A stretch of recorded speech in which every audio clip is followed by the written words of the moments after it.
last week we said we'd have Claire Curran and Phil Wheeler from Dunedin in your ears, but unfortunately work managed to take Phil away from us, and so Claire concentrated on our election special.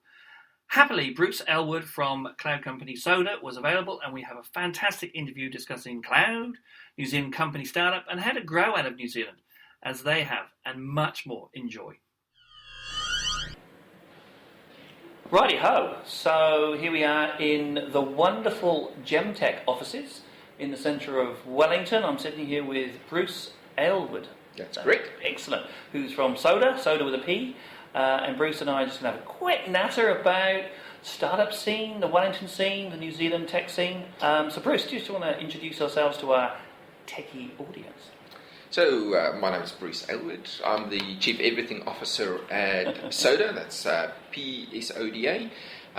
We're a stay-up based here in Wellington. No, a stay-up, not a startup. Not a startup, we're a stay-up. We've been around since 2006. Oh, and we've got customers New Zealand, Australia, Singapore, Canada, USA, Sweden, South Africa, and pretty soon we're hoping for a couple in South America as well. Fantastic. So we're working on it. Is that every continent covered there almost? Almost. South America will complete every continent. Hey, it's got to be a beer then. Oh yeah. A continent beer. Yes. Yeah. So we've been going since 2006, trying to build up a suite of tools for projects. My sort of background is I started my first commercial software when I was 16. Wow. I wrote a bit of kit for a pigeon club to calculate the distances that the birds were flying from the release point to every house, and we had to do great circle calculations and so on. So that was quite interesting. Yeah. And then went to uni in Pretoria in South Africa, as you can tell by the accent. The accent. The accent. Then started my commercial life as a rocket scientist, so programmed the rockets that launch satellites into space, which was I'm not going to let that go past. You truly are then a rocket scientist. Yes. Wow, that is so cool. So yeah, I worked for a outfit in South Africa called Howtech. And this was pre the downfall of apartheid, so we're quite glad that apartheid's gone, of course. But unfortunately, the space industry in South Africa was mothballed at that time, and so I moved on into the telecom space. And through my life, I worked in all the different areas of a project, so as a developer, as a team lead, as a domain expert, as a project manager, as a program manager, and so on. And it's kind of through that life that I realized there has to be an easier way to do these things, because we had a bit of MS Project, we had Excel spreadsheets all over the place that we had to email to different people and Word documents and things on the file server, but who's got the latest version, where is the latest version, all of those kind of problems. So back in 2006, technology sort of caught up with my ideas. And so Web 2.0 came along, and we thought, well, let's build a Web 2.0 solution to this problem of project management. And so we started a company called e-lm.com at the time. Luckily, we renamed to PSODA. Doesn't trip off the tongue. No, it doesn't. You can imagine answering the phone. Welcome to e-lm.com. You're speaking with Bruce. Don't quite work. Smart move. Yeah, smart move. So we renamed back in 2009. We started the rebranding exercise. Was that all based here in Wellington? Here in Wellington. Well, you're Wellington, but you're actually not Wellington. You're not in what everyone thinks that the Wellington community is, which is Cuba Street, Cuba Mall. No. Around here, you're actually... I'm actually in Eastbourne. Yeah. So what we've got is we run a virtual company. We don't have physical offices anywhere in the world. Okay, yeah. So we've got a team of guys spread across New Zealand, 7 guys. So a couple of guys up in Auckland, a few guys in Hamilton, a couple of guys down in Christchurch, and they all do different functions.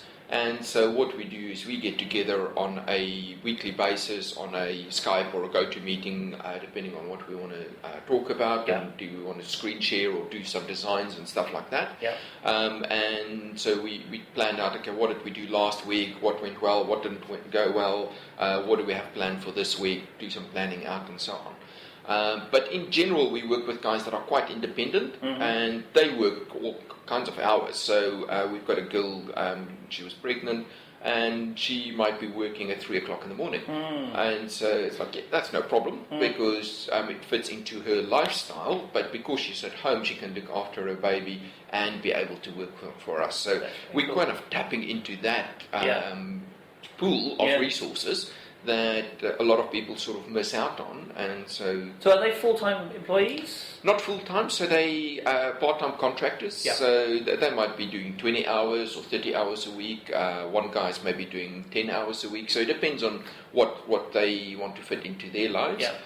So we've got a student, she's studying full-time but doing 10 hours a week with us. So instead of going working in a cafe doing barista or stuff like that, we said, hey, why don't you come and work with us?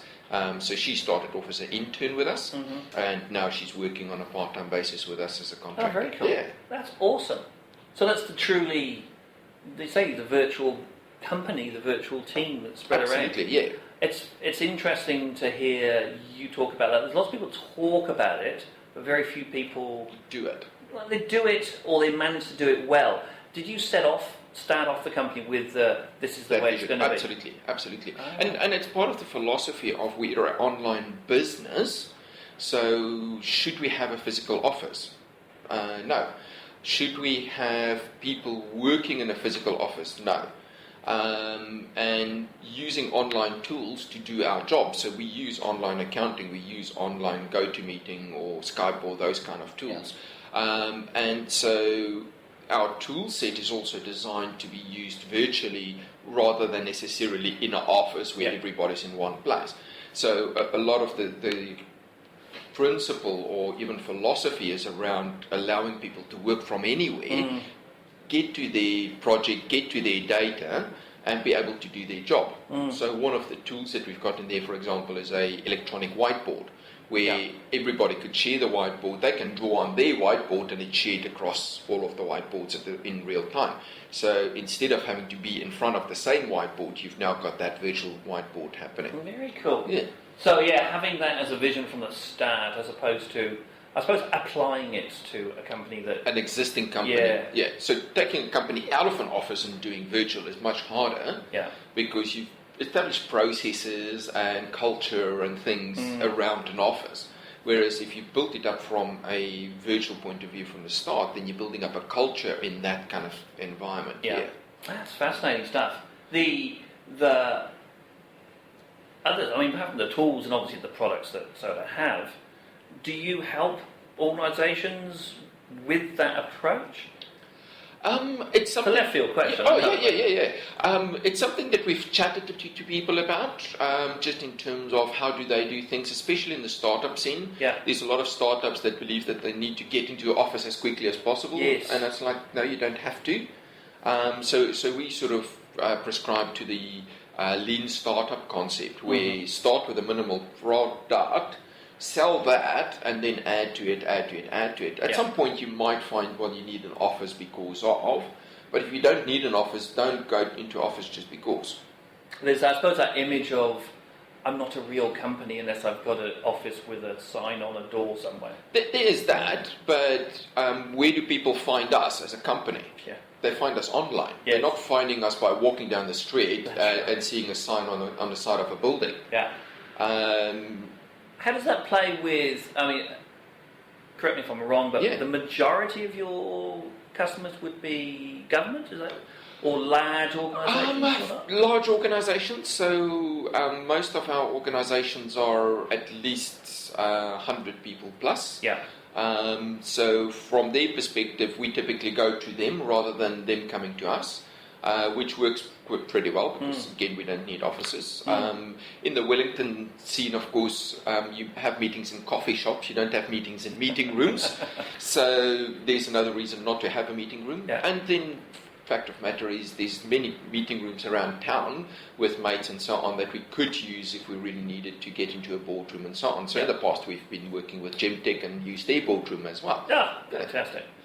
So, Dave, there we go. Thank you, Gemtech, once again. Exactly. So then let's leave your meeting room. It was interesting because when we had Waveadept, one of the comments we got back. Waveadept, for those who don't know, was the first and possibly still the only Google Enterprise partner based in New Zealand. That's all we did was Google. Yes. Lots of other people that do other things, but we only did Google Apps, and we would meet because of that. The focus was only on Google. Anybody who was looking at Google would come to us, and for some of the larger organisations, there's definitely that either you're too small, which is always an interesting one with the cloud, and or where's your office? It was a lot of that. You're not a real company. So we did have an office, and to be fair, that was possibly the only reason that we had one, is so that people would go, well, they're big enough. We would work, just like you guys did, from home most of the time. Exactly. We'd say, is it worth coming into the office now? Does anybody need to see us and meet us? No. Yeah. We'd all then stay at home and connect up through all the tools. We have seen a change in that attitude. So at the beginning it was much harder. Yeah. And if you say, oh, you work from home, then directly the shutters come down. It's like, oh, well, you're obviously too small to deal with a government organisation the size of Department of Labour. Yes. Yeah. But that certainly changed. I think there's a lot of policy changes that is moving government towards cloud first, and we're seeing that in New Zealand, we're seeing it in New South Wales, we're seeing it in Queensland, and so more and more of those organisations are happy to talk to you as a virtual company, and there's almost the reverse of expectation that they won't be coming to your offices, you'll be coming to them to talk to them anyway. Yeah. So that gladdens my heart to hear that it's changing. Yeah. Or it has changed. And you're right, if the government itself or the department or even the large organisation is moving and has a policy of moving to cloud first, and we know the government currently has that, online services is the way to go, then you need to be able to deal with the suppliers in that manner and everything. So it's excellent to hear that is actually happening. Yeah, and so I think more and more we're splitting that away, and we have to meet less physically. We do more emails, we do more Skype calls, phone calls, so on. I mean, quite often I would do training for our customers through GoToMeeting virtually, and I'm just sharing my screen with them, or getting them to do the exercises, and they share their screen back to me. And so we don't have to physically be in the same place to do that. Now, that's okay when you maybe 2 to 3 people around a table. When you get to 10 people, it gets more difficult, because then it's quite difficult to always understand who's talking, especially if it's a group of people that you've never met before. Yes. So in that case, we find it's better to be physically there and have some eye contact and get to know the people's voices. And then afterwards, of course, follow-up calls might be virtual. Very cool. So you've started, did you have a focus on the product that was going to be Wellington? Now, here's my bias. It's project management, therefore it's perfect for the businesses and the governments departments that we have here in Wellington, and all the large ones in Auckland and what have you. Did you have a focus on those New Zealand-based larger organisations for the product, or was it that this is a stepping stone to the world? How did you see the future when you started? So when we started, the plan was always to be global. Okay. And so we built the product with global features into it. So for example, it supports multiple languages. We've got Japanese in there, we've got simplified Chinese, we've got Afrikaans. We could do the interview in Afrikaans if you like, by the way. Well, half of it we could do in Afrikaans. Okay. The rest of it, I'd be no good to you whatsoever. No. So that's the one thing that we did. So part of that was doing little smart things, so the application picks up what your IP address and presents your pricing based on which area you're in. So you get US dollars or Australian dollars or Kiwi dollars and so on. And it's things like that we built in. But in terms of our marketing, we had initially a focus just New Zealand. Then we spread out into Australia, and now we're focusing on Asia Pac as a marketplace for us. Cool. And part of the reason for that is, well, in America there's a lot of small verticals that offer a whole bunch of different tools and so on. So it's quite overrepresented, and what we're seeing is sort of a coming together of these smaller companies into slightly bigger, and so slowly they're clumping together like asteroids do here. So eventually they'll end up in little planets and so on. Europe doesn't have any money, so there's no point in trying to focus on Europe. So our focus is on Asia Pac at this stage, And just over the road, we've got the glorious wellness office of the New Zealand Trade and Enterprise. That's correct. They have, again, of course, they've got America in their mind, but they've got a very big push, from my experience and what I've heard, particularly China. Yeah. Are you working with them by any chance? We are. So we've been working with them in Singapore for just over a year now. Oh, fantastic. Done some really good stuff for them. So we're part of the Beachheads program in Southeast Asia. Yeah. And we're also working with them in Australia. We actually started working with them in Australia after Singapore, which sounds a bit strange. What had happened was we went over to Singapore for Cloud Expo Asia. And before we went out, we said, okay, well, let's go and talk to NZTE and see if they can help us in terms of that marketplace. And so we got quite a lot of market information from them, so market intelligence and stuff like that. Yeah. And then worked with people on the ground at NZTE in terms of getting introductions into companies and so on. Yeah. And so we did that in November last year when we first went out. And then earlier this year we went out again, and the Beachhead guys were just awesome in terms of getting us introductions and stuff. Tell you a story about one of the cases. So we were going into Comfordale Grow to go and meet with them, and this was an introduction from John Lim, one of the Beachhead guys. Yeah. And we were sitting in the meeting with Comfordale Grow, and they said, hey, you guys really need to talk to LTA, which is the Land Transport Authority. So they are responsible for all the roading and so on. So equivalent of New Zealand Transport Agency over here. Yeah. So John contacts the chairman of LTA, who he used to run with back in the 80s, says, hey, we'd like to speak to your guys. Chairman contacts his CTO, says to her, these guys are in Singapore for the week, can you meet with them? She was out of the country. She flew back on the Friday afternoon, long haul, arrived at 4 o'clock, 5 o'clock, we walked into her office, we had the meeting with her team. Wow. So, I mean, having that kind of connection, we could never have achieved that. Yes. We'd be in Singapore for years before we can get to that kind of level. Yeah. But because of NZTE and the connections that they have, they were able to open up these doors for us.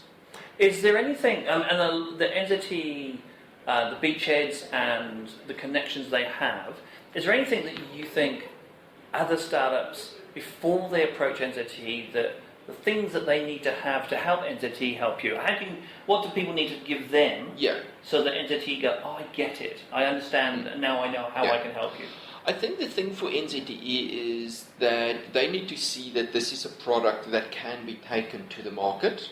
So, do you have an actual product? Can it be sold? So, get some sales on the run and show that there is a market for it. Understand what that market looks like. So, when you go and talk to them, you need to tell them who it is that you want to talk to. So, is it partners? Is it potential customers? Is it the sales channel? What does it look like? So that they have got a very clear idea about their network and who's going to be best able to help you to achieve your goals. And then the third one is, if you're going to try and go overseas, it does cost a lot of money. It's not just a case of flying once, having 2 meetings, you've got a customer and coming back and then things will happen. You kind of have to go back to market a few times, build up relationships, the same as what you had to do here. And in fact, you're probably better off trying to find partners out in market than trying to do everything remotely. In China, we found this especially. We did try to get into China, but we failed because we didn't have any local partners that we could work with. So we were trying to do things remotely, and it was just way too difficult. Language barriers, cultural barriers, and there was nobody on the ground to keep the contact with those potential customers. So in the end, we had to withdraw and say, okay, that was too ambitious, and say, okay, we'll retry that once we've established a much better base. So good base in New Zealand now, some fantastic customers, getting better base in Australia. So we're just about to put in a data center. Well, not put in a data center, but put in service in a data center in Sydney, which will serve our Australian government customers. And then from there, the next step will be going further north, so going into Singapore, establishing a base there, which will give us access into that sort of South Asia area, so Indonesia, Malay, Brunei, those kind of places. And then from there, going further north, so slowly working our way up the Asia back area. And all built on particularly partner relationships and large clients, and not trying to, as you say, run before you can walk, really. Exactly. Get there slowly. Get there. Know where you're going, but don't try and just land in China and change absolutely. the world. Yeah. And even if you've got $1 million, if you just land in China by yourself and you don't have any connections, it's still going to take you 3 years to get anywhere. Whereas if you go in with the likes of NZTE, get them to introduce you to have the networks and so on, you'll do a lot better in terms of establishing yourself in that marketplace. Fantastic. Part of the thing for us in China is, of course, that New Zealand's known for dairy products. Yeah. That's New Zealand. And it's all dairy. And Lord of the Rings. Oh, yeah. That's it. Lord of the Rings, yes. And so it's quite difficult convincing people initially that New Zealand's also a technology exporter, especially in the Asian countries. So Orion Health's done really well in Australia, so there's a bit of recognition for that. And of course now Xero's around and giving a lot of credibility to New Zealand as a startup or a stay-up environment. So we are getting better at that. And I think that some of the government's policies are helping towards that as well, where they're much more open towards helping technology companies break out into the world, whereas previously they had been quite focused on dairy and meat and stuff like that. So let's export stuff rather than exporting bits. Now we're getting much more into exporting bits. And certainly having additional data cables will help with that, because we're kind of a bit tied to the Southern Cross cable right now. So if we can open up those channels, then New Zealand has got the opportunity of becoming a data exporter and possibly a data center for the world. So we've got this opportunity of, well, we've got a lot of green energy, we've got a lot of ways of cooling down data centers. So how about we become a data center for the world, and trusted environment, trusted government, all of those kind of things. Interesting. Interesting. What's quite funny, in Singapore we met up with some Malay government people and so on, and they would rather have their data in New Zealand than in Singapore. Wow. Doesn't that open a can of worms of conversation? We won't go there. We won't go there. Wow, that's fascinating, and that's a call that you've heard from other people, varying reputations around New Zealand. But that is interesting. So what struck me then is the conversations that you're having to have feel a wee bit like I was saying before. Oh, you go to a government department here, or any large organisation, and say, we're a virtual company, we work from home. And previously it was like, oh, really? Oh, you're not very real then, are you? And you're saying that's changing. Going to China and saying we're working from New Zealand feels a little bit like, oh, really? Oh, you're not very real then, are you? Actually, no. I would say, well, for us anyway, in Singapore, we had a better response as a company coming from New Zealand to Singapore and presenting to agencies over there. So it felt like we almost had more credibility out there than we do in New Zealand itself. It's almost like the old thing of the prophet isn't accepted in his own town. Yes. Yeah. That is interesting. And it could be because coming from New Zealand is like you're almost the whole of New Zealand's behind you as a company when you're going overseas. Whereas when you're in New Zealand, there's a bit of infighting and so on. So, or you're from Wellington, or Auckland, or you're from Christchurch, or whatever. And I mean, that brings up a whole other point of the whole thing of New Zealand's the size of a small city. If we take all of New Zealand in population.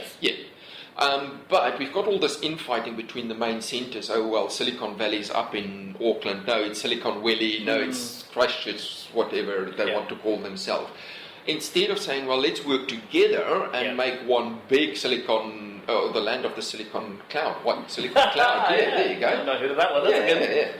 So here's an opportunity where New Zealand can pull together all of these resources and then take that to the world as a much bigger offering and a much more credible offering than individual small companies with 5 people in a team trying to sell their wares on the international stage, where you've got to compete with a company that's got 150 people to your 5 people. fascinating. And you're not the first to say that as well. We had an interview with Laura Reitel from, not Grow Wellington, but Lightning Labs. Oh, yes. Yeah. And she was particularly talking about the startup scene, and we were talking about Wellington and Christchurch and the differences between how it feels in those ones. Oh, yeah. She's from Wellington, so she has a particular Wellington feel. And whilst she was discussing some of the, it feels like this and this is happening there, and then she stopped herself and said, and to be honest with you, why are we doing this? Why are we thinking even about what's the difference between Auckland and Wellington? It should be, we're all just one small country, and we should all be working together. Oh, absolutely. And then there are the challenges in that. Egos, of course. and there's egos, there's us and them and so on, but I think we're missing a trick. Yes. And especially today with the access that we've got through the internet, instead of running a conference in one location, we can run it across the country. We can share screens, we can share microphones, voice across the country. We can have virtual presences across the whole thing. So why are we still running a conference just in Auckland or just in Wellington? Yes. Instead of saying, well, let's just connect the whole thing. Yeah. And not even having the speakers, for instance, would be in Auckland, and then you go to a theatre or cinema in Wellington. Yeah. But half the speakers are in Wellington and half the speakers exactly. Like Live Aid. Well, exactly. And so you talk to the local guys, or you've got a mic, and when you speak in the mic, it's across the whole thing, and the guys up in Auckland hear your question as well, and then the guys up there can answer it, or the guys down here can answer the questions from Auckland, and off you go. And you record the whole thing, and you put it on a podcast, and away you go. Off you go. Oh, the whole new idea for us, Raj. We'll set up a virtual conferencing. My little brain is ticking over. This is not new, but I'm sure. But no one's done it. Nobody's done it. Everyone thinks about stuff, don't they? But then it's like, okay, do it. Yeah, I think sometimes it feels like it might be too hard. But like everything in life, you have to start with small steps. Yep. It's like climbing Everest. Didn't start by doing these huge leaps and going up the mountain. You always had to do those small steps and doing lots of planning and climbing the mountain. So that's what we have to do. The data, I suppose, that you're talking about, now you're talking about having your product in data centers. So that's, I don't know how to say this, physically your software. See, software, it can't be physically anywhere. It's just bits. But you know what I'm saying. You've gone, or you're looking at putting your software on machines that are physically in, say, Australia or various states in Australia and Singapore. And so the Singaporean or the Australian customers, and particularly governments, I suppose, would then go, that's my data is stored in our country bank. So they know where in the country it's stored, what the credentials of that data center would be in terms of their security, compliance and whatever. And they know that the data is always going to be onshore. Yeah. Compared to us putting it on a AWS instance or something like that. And it's like, well, do I really know that my data is in Australia? Even though in AWS, of course, you can select, well, data should be stored in that location or that location. There's always this feeling of, well, is it really? Yeah. Yeah. Is that the concept then of the, and I hate this phrase, the private cloud? Is it a government private cloud or an Australian or New Zealand?